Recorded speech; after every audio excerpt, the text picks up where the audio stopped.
ఎవడైనా గరుకు స్తంభం వేసేవాడు ఉన్నాడా అని చూస్తుంటారట.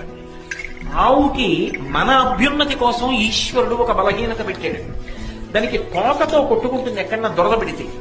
నిజంగా తోక తగిలితే కర్ర పెట్టి కొట్టినట్టు ఉంటుంది, అలా కొడుతుంది. ఇంకా వెనక్కి ఏదైనా వస్తే కొమ్ముతో గీరుకుంటుంది. కానీ కంటి కింద దురద పెట్టిందనుకోండి, చెవి పక్కన దురద పెట్టిందనుకోండి, గంగడోలు దురద పెట్టిందనుకోండి, దాన్ని గోక్కోవడానికి ఆధారం లేదు. కాబట్టి అది బాధపడుతుంది. గరుకు స్తంభం అని వేస్తారు.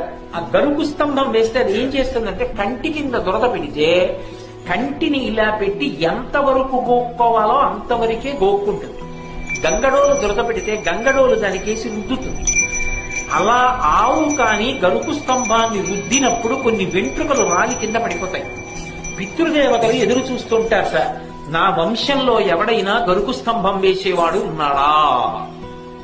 అలా వెంట్రుకలు కాని కింద పడ్డాయా, ఉత్తర క్షణంలో ఆ గరుకు స్తంభం వేసినటువంటి వాడి యొక్క 7 తరాల వాళ్ళని నరకలోకంలోంచి స్వర్గానికి ఉత్తీర్ణులు చేస్తారు. నేను చెప్పట్లేదు, వేదం చెప్తాను.